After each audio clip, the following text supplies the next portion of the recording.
Okay, let's start. Hello, everyone. Welcome to our webinar. My name is Pille, and I'm the product manager at E-Residency.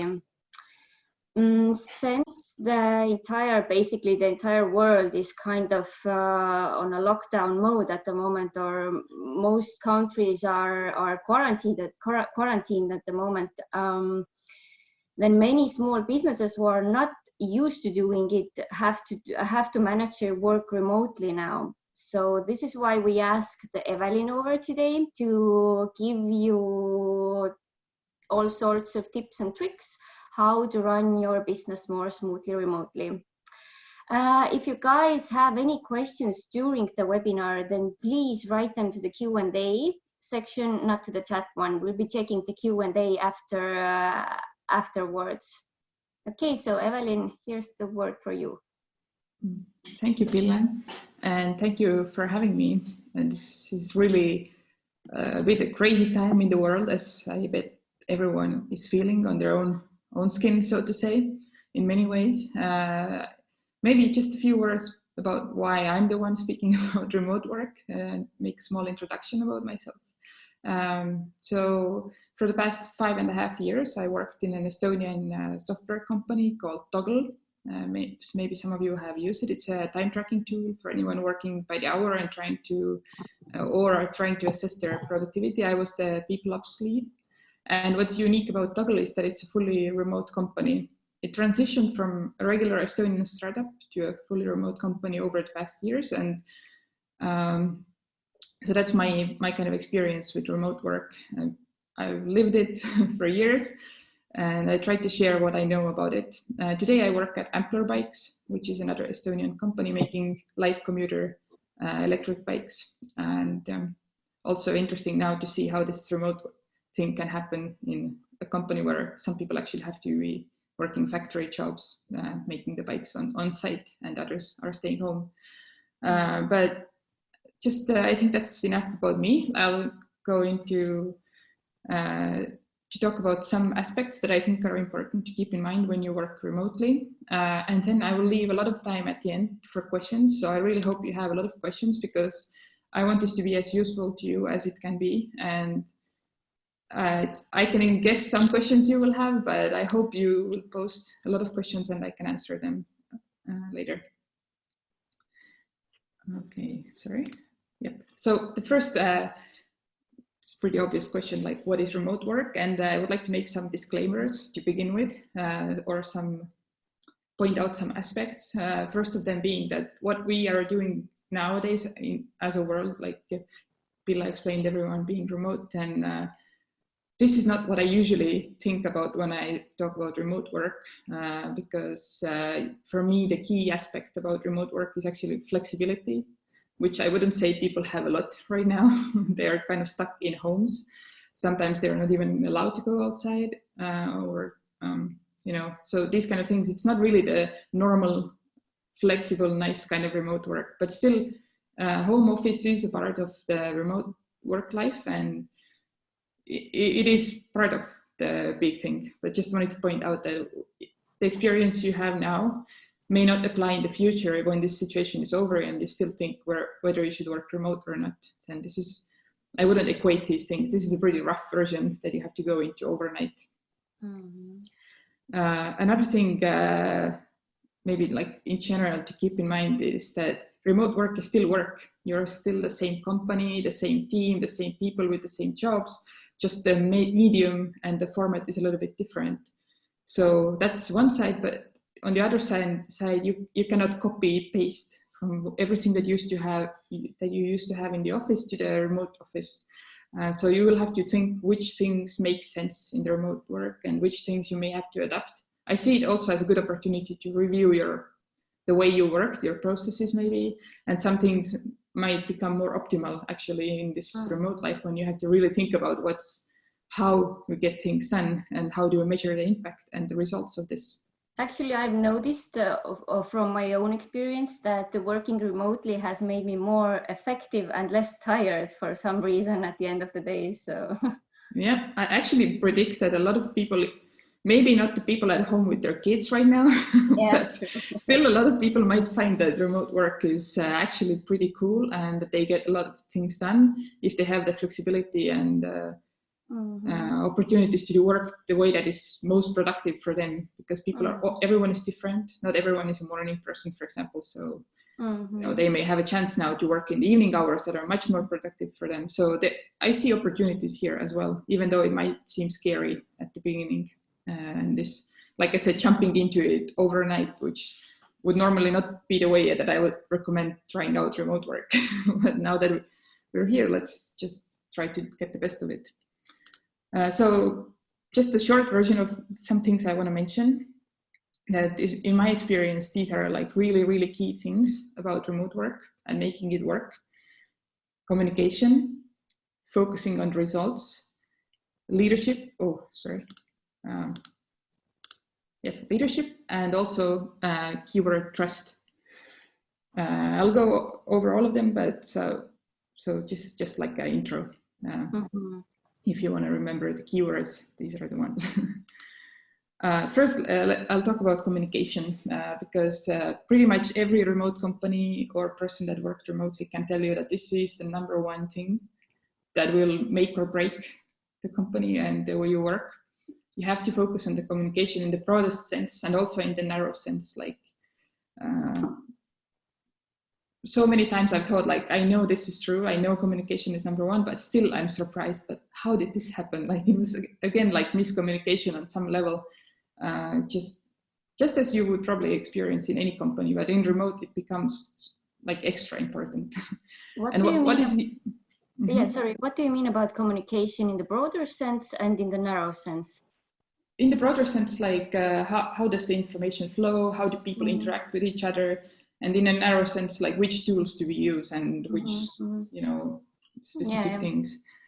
And maybe in a broader sense, the first keyword here is asynchronous. I think this is like a fundamental difference between most regular office-based companies and the remote companies, that in remote, you are more like, you should be more asynchronous in your communication to make it more manageable for everyone.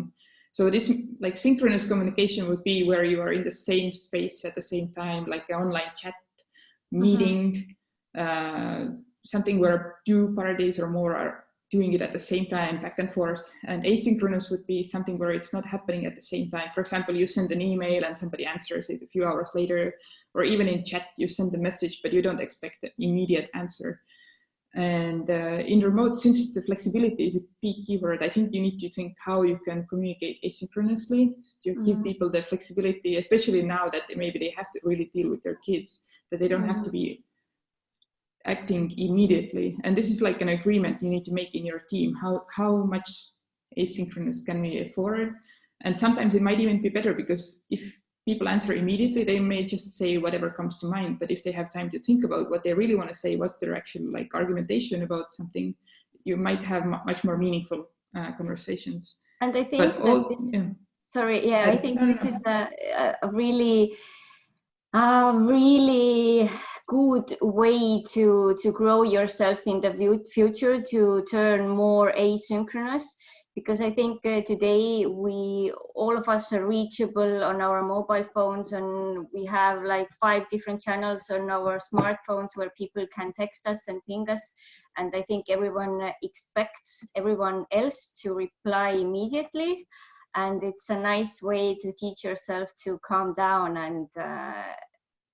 and take time and give time. And maybe not always think that whatever thought that comes to your mind right now is the best thought ever and what everyone needs to hear right now. Maybe they can wait an hour, or maybe they can wait a day before they hear about your genius plan. But some things are urgent. So I think you can't say it's fully asynchronous and you never have any synchronous meetings. You still need to have one-on-one chats. You may have team meetings, but it's more like a balancing act between the two and thinking what is most effective and most productive, actually, because as you can or imagine, synchronous communication is also really interrupting everyone's day, because they may be in a deep like work zone, and if you just ping somebody, it will destroy it. So that's like a fundamental difference, I think. But some other aspects that I think are important in remote is that you know that most, or let's say more communication will be written compared to office, where you can just tap on somebody's shoulder and ask. So you need to learn how to write things and be like communicate clearly in a written form. So, you know, it's also a skill that you can develop. The communication should be constant. Don't assume that people know something. You have to say it or you have to write it, and be really consistent and, like I say, relentless. Just there's a saying, there's no such thing as over communication in remote work, and it really is true. You probably cannot say something too many times or clearly enough. So don't get frustrated. This is just like a normal way that things happen. But you kind of keep in mind that try to rather like over communicate than under communicate, because when people are left out of information, that's where the problems happen, and that's where the misunderstandings can come. And be like proactive, offer the information rather than expect people to come and ask you when they need something. Of course, you can't.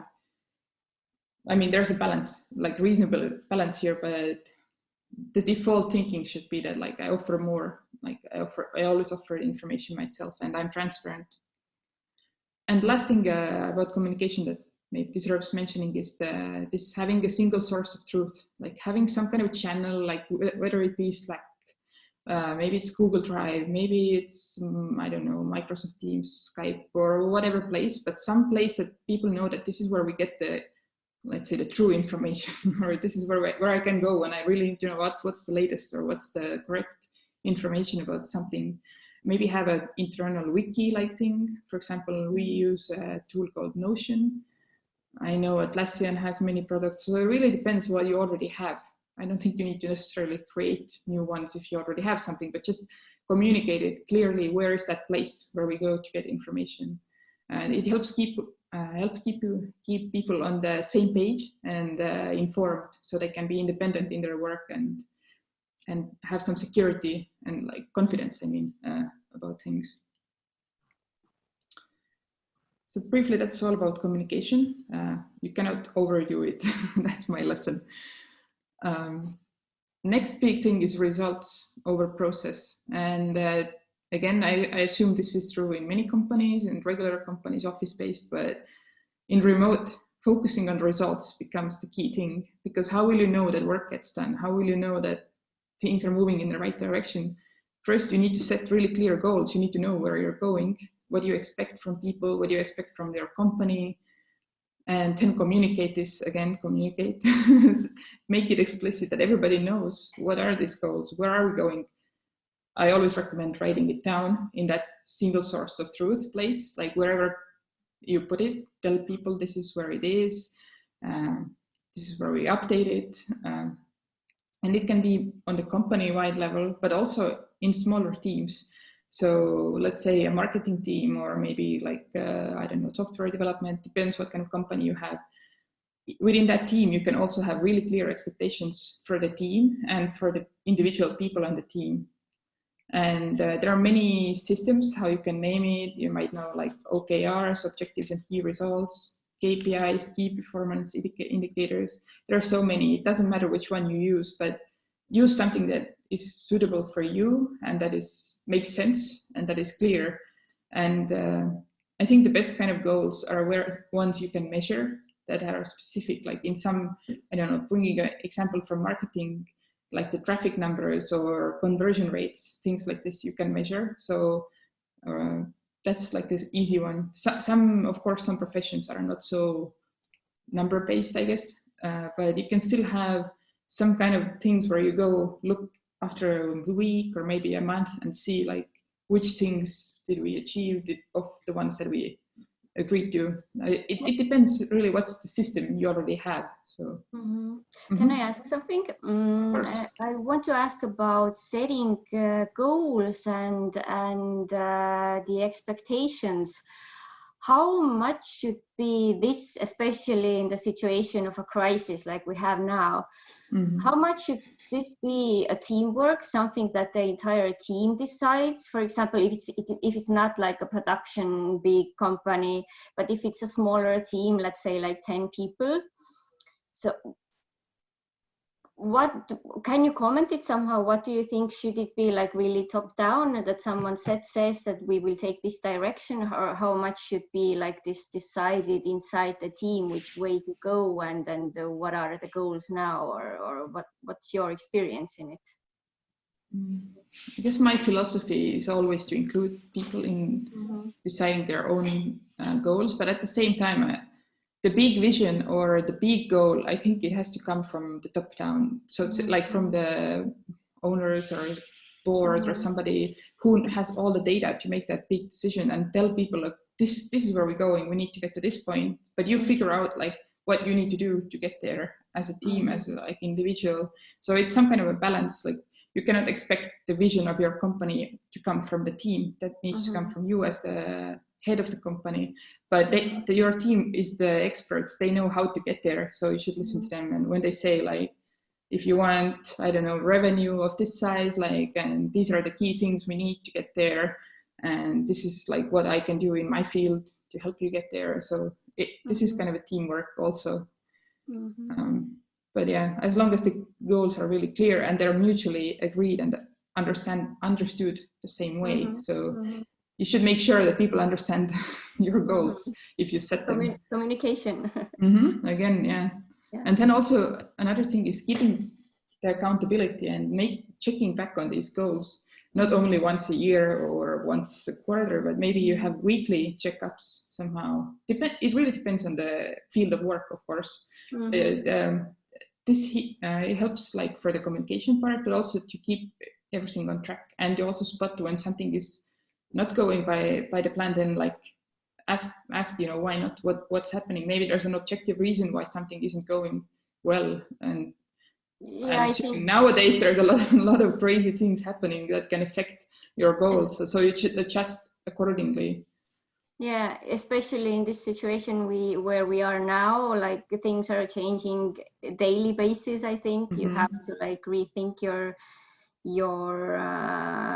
which direction you have to go. So yeah. Maybe one thing to think about here is also like adjusting your expectations a little bit in these times, because I think the productivity of your team members is not the same as it normally is for many different reasons, and maybe even your own, because the stress levels in some sectors, I know they're really high because business is really tough right now. So just bear it in mind and maybe be understanding of this and give people time to adjust to the new situation also. So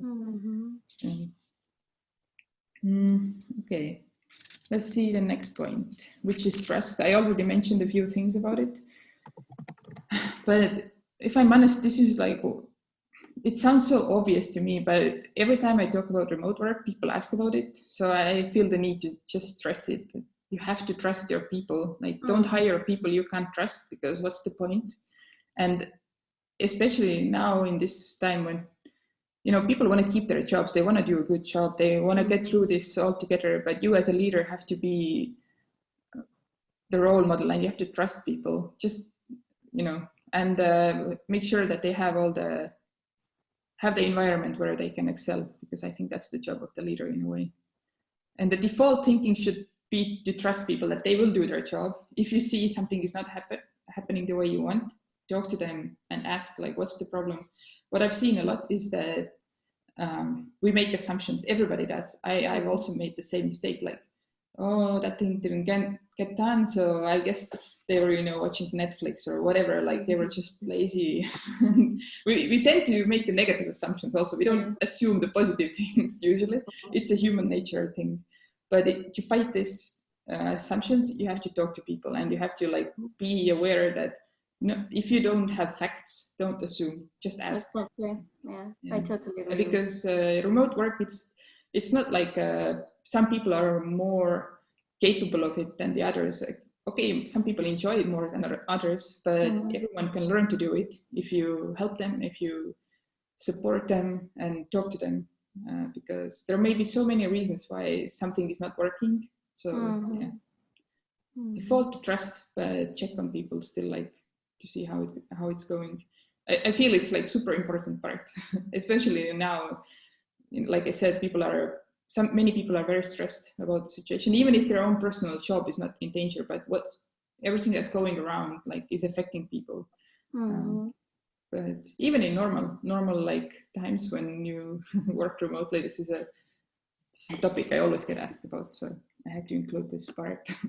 And I will say it again, you already mentioned it in the beginning of this webinar, but I think it's especially difficult at the moment for parents who have to homeschool their children, and they have to do like serious multitasking. So yeah, don't expect too much, and maybe not on the regular work hours.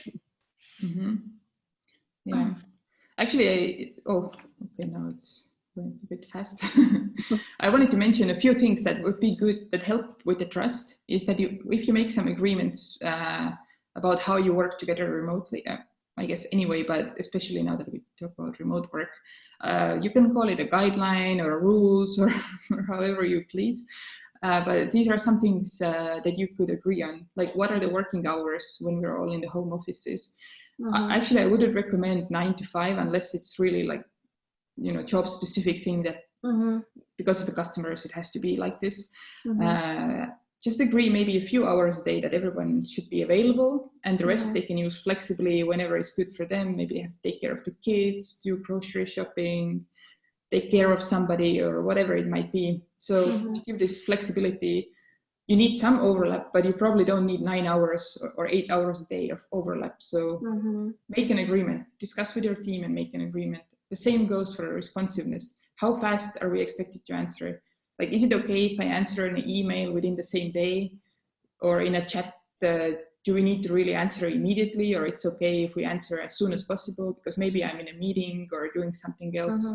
So to be really clear in this agreements, then it helps people to have less stress, also not have this fear of missing out or some kind of feeling, putting pressure on themselves that I have to answer everything now. Also, if some people work early in the morning, some are night owls and they want to work 10 p.m. and then they write me at 10 p.m. but I already worked 8 hours that day, then do I need to answer still in the late evening, or I can do that tomorrow? So it's good to have these kind of discussions, and I think people are understanding if they have a chance to talk about it. But I don't need to go over all of these things, but like communication channels or how we hold meetings, these are good things to talk about with your team and give them these guidelines. And if you use some new tools because of this new situation, give people some basic instructions how to use those tools, where they can go, who they can turn to if something's broken. For example, I don't know, my Zoom doesn't work. What should I do? It's good to have that kind of like. Can you recommend? You already mentioned a few of them, like having internal Wikipedia, similar thing. But can you recommend any other tools how to hold daily meetings, or what do you use to do that? For video calls, actually, Zoom is pretty good. So I feel like I can recommend it. But in general, there are not any tools that are unique to remote work, so to say. There are some that really help remote work, but I think many tools that you already use can probably be still used in remote. Unless you keep things on paper, then you really need to find a way to put things somehow online that they're accessible to people. But my thinking is that when you choose what tools to use, first think what's the problem that this tool needs to solve for me. Like, is it communication? Is it keeping track of plans or whatever it might be? And then find a tool to fix that problem, not find a tool and then think what do we need to use this for? Because this is backwards. And in this, when you're kind of forced to do it suddenly, then it doesn't make sense to start using a bunch of new tools all of a sudden. Like, you might not need them. Try to keep it simple and not overwhelm people with all these new things. Just use what you need and ease into this. We don't know how long this is going to last, so I guess it doesn't make sense to just sit around and wait for this to pass either. But don't just go for the fancy names. But one tool I think I'm not talking about a specific product, like there are many, but some kind of a way for people to have daily communication that is not a phone or only video call, like Slack, Microsoft Teams, Skype, whatever it might be, Facebook chat even, I don't care, but some place where people can easily talk to each other and not have to send countless emails, and to keep that team spirit also, that we're all in the same virtual office room. Like Slack could become your office in a way, and you can have a, you know, a chit chat corner, like with a separate channel to have like a chat or post your cat pictures or talk about work stuff. So I think this will help a lot to keep this team feeling, team spirit. And I also have had a lot of questions like, how do we keep the team vibe when we're not together and we're used to talking to each other? I think this is a way to do it, like have this, I don't know, have a virtual lunch together through Zoom or through chat or something. Like there's be like what's the word? You be innovative in a way, and maybe ask your team what they would like to do. This yeah, actually we use Slack a lot as well, and I think it's a really good tool to have. And we as well, last Friday at the end of the day, we had a joint Slack call with our team members, and we had a glass of wine, and we just shared things from our week, and it was actually a really good thing to keep up the team spirit. So this is highly recommended. Yeah. And actually, I also wanted to ask you about meetings. Yes, I totally agree that it's quite vital and necessary to communicate a lot at the moment, but is there such a thing as too many meetings? Because actually I myself this morning, I discovered that within this week, the second week of the quarantine period in Estonia, there is quite a lot of meetings in my calendar and much less like this real work time. So I don't know how to keep the balance between not having too many meetings and your workflow as well. I've heard that a lot this week, and I even feel it myself. I think there's definitely such a thing as too many meetings, and the video meetings are more tiring than regular face-to-face meetings also, because you have to concentrate so heavily. So my advice is to have as few as necessary and as many as, or how is that? As many as needed and as few as possible. Like, I don't know, your weekly team meetings, they're probably valuable just because you get to see each other and so on. But for every little thing, you don't need to make a call, because I think what often happens is people say like, oh, it's too hard for me to write this down, let's make a call. But when you do this, you will actually interrupt somebody's day. Like they might need that time to focus on something and get something done.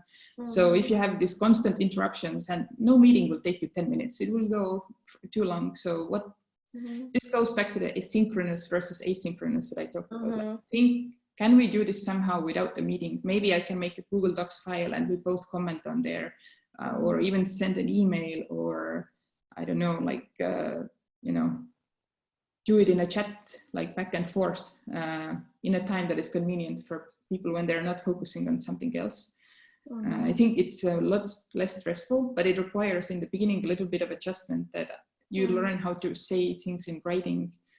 And like I said before, if you write things down and if it's more asynchronous, you're forced to think about what you're going to say and not just write anything that comes to mind about it. It's not like brainstorming. It should be, you know, meaningful discussion, but you know, some meetings are necessary. So I wouldn't say don't have any meetings, but really think which ones are needed. Or another thing, don't have meetings with huge groups, because I doubt that if you have a meeting with 10 people, everyone talks in that meeting. It's usually a few people. So in that case, I think either have those few people in the meetings and share the notes, or really think if the whole purpose of the meeting is to, like, I don't know, share some facts or updates, maybe you can do it in writing. Just write them down and send everybody an email. They can read it.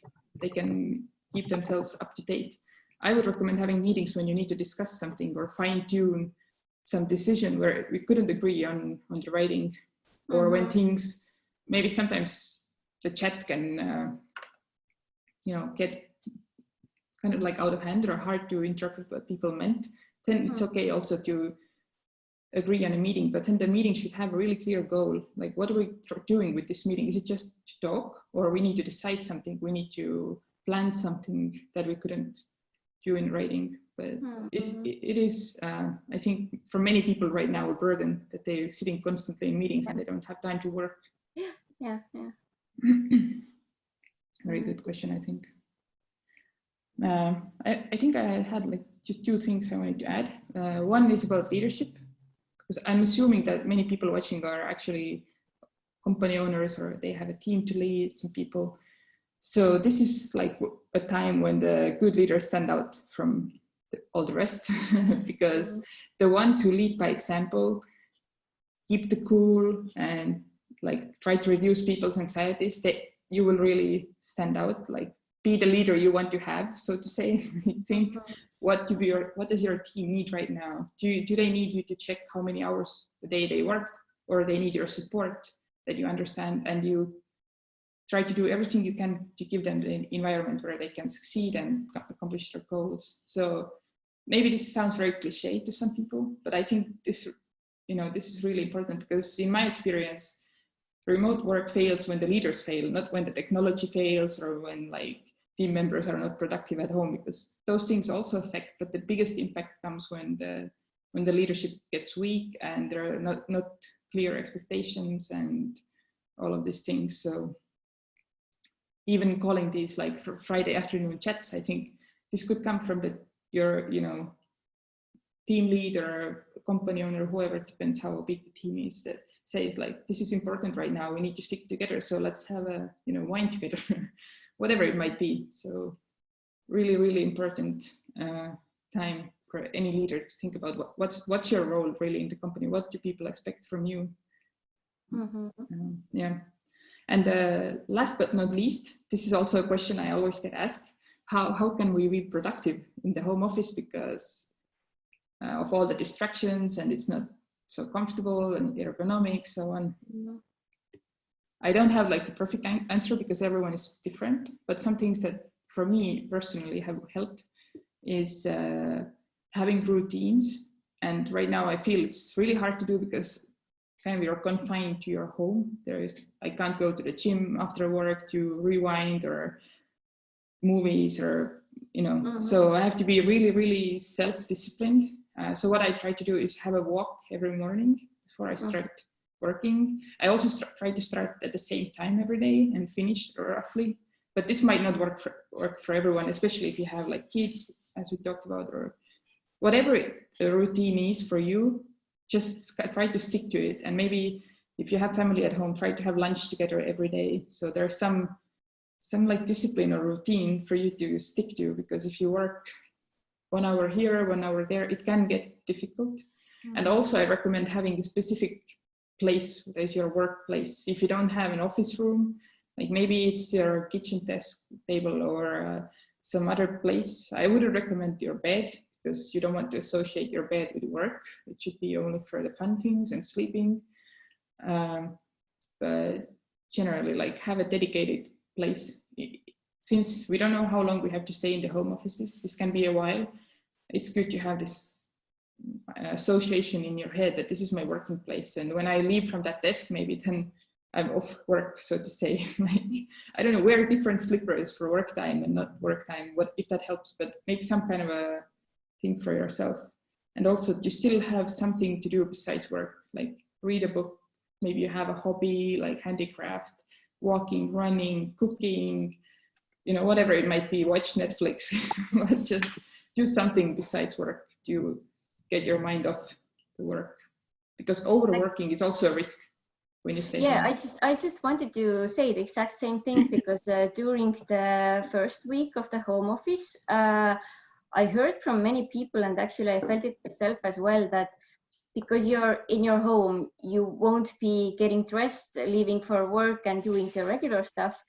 What I did, and what many other people did, they took out their laptops before even eating breakfast, and they immediately, I just wanted to check my emails or whatever, just look it briefly and then go and have breakfast. But I ended up like working 4 straight hours in a row without eating anything. So I just non-stop working, because I had already picked up my computer and I was in the work mode immediately. So it's I also recommend the morning walking or doing something for yourself before you start.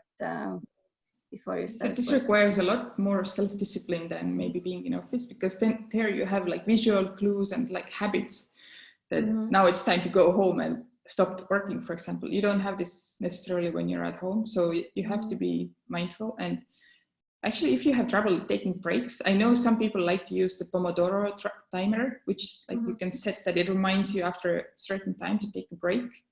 Sometimes you just need, you know, an app to tell you, like, take a break, have a glass of water, stretch your legs, whatever it might be. So it's something to try. Okay, so far we have been speaking about how to do remote work within teams. What about how to work remotely with your partners? How to, I don't know, find a new partner when you have to work remotely? Or do you have any special tips for these kind of things as well? What kind of partner do you mean? Like if I want to find a new client or a new, I don't know, if for example, if I'm selling, I don't know, water bottles or whatever, and I want to find new reseller for myself, and I'm stuck in my home, I can't go and shake hands with someone or knock on the door. So how would I go about it now? Well, I'm not like a salesperson, but my thinking logically is that your business partners are also stuck in homes right now, and they have the same tools to use as you. So they have a phone and they have an email and all the other maybe social media channels. So try to get in touch with those people there, because, you know, we just can't shake hands right now, and you have to be like inventing things and trying out new ways. But I guess this is also really dependent on the type of business you're doing and who are your customers. And if your business requires like actually physically being together with people, then I assume this is really hard, and I actually don't have. I don't know. I feel sorry for you in this case, because I can imagine that it's difficult. And we've been discussing here that maybe it's even an opportunity to disregard some of the formal business rules we have been having so far. So, for example, the pre-coronavirus time, I don't know, maybe the business etiquette required you to have lengthy meetings to get to know each other, and all sorts of different formalities before you could actually start working with the person. But I think now is actually a good opportunity in this sense to push things a little faster and maybe disregard some of the formalities and you know, just say directly what you need and get on with it. Yeah. Because I think any business is like built on solving a problem for somebody else.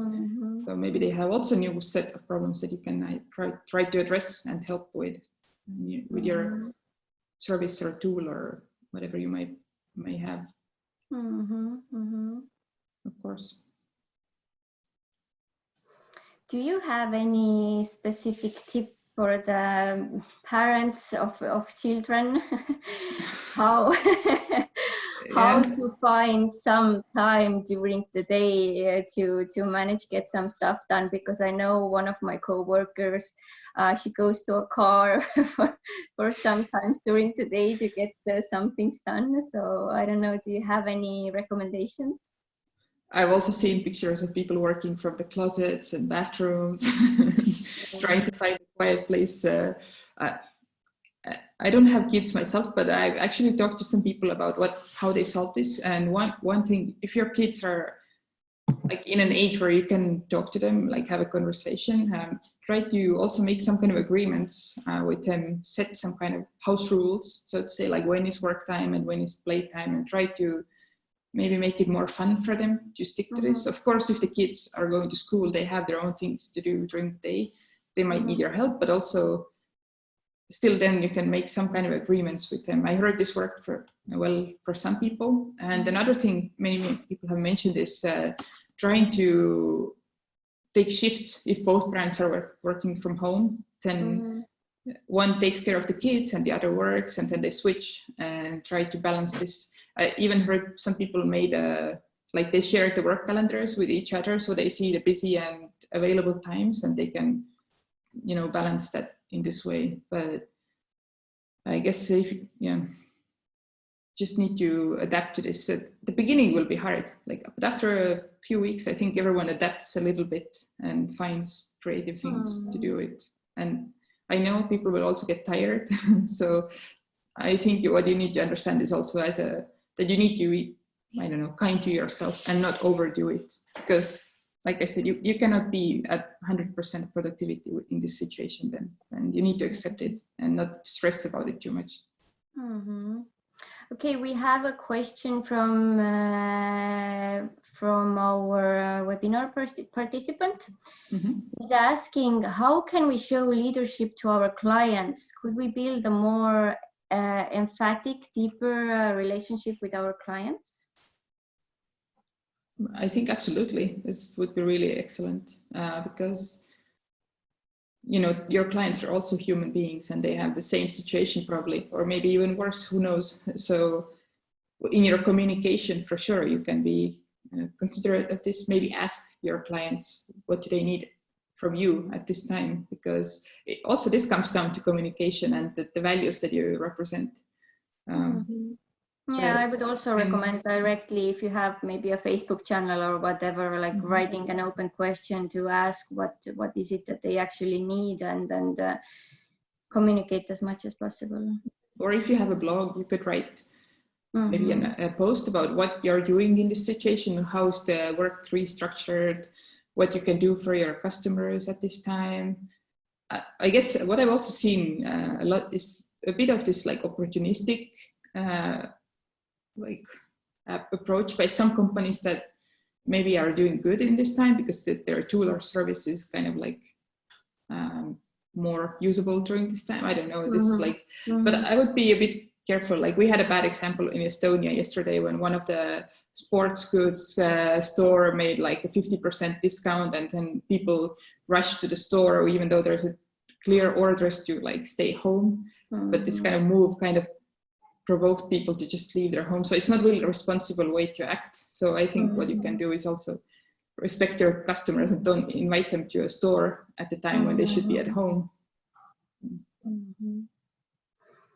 Okay, I think we are almost done because we don't have any more questions at the moment.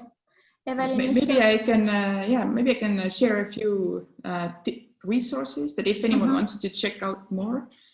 The Toggle Out of Office Guide is like an ebook. If you Google this, you will find it. It's kind of like best tips and practices that we put together actually a while ago in Toggle. But I think this might be helpful for many people, how to run remote teams. The book that you see on the slide, like Remote Office Not Required, it's written by Basecamp or 37 Signals, one of the first companies in the world to go remote, and this book explains like the philosophy. I love these guys. I love the book. They have also other books. So again, if you Google this, I think it's really nice reading. And I mentioned also the GitLab handbook.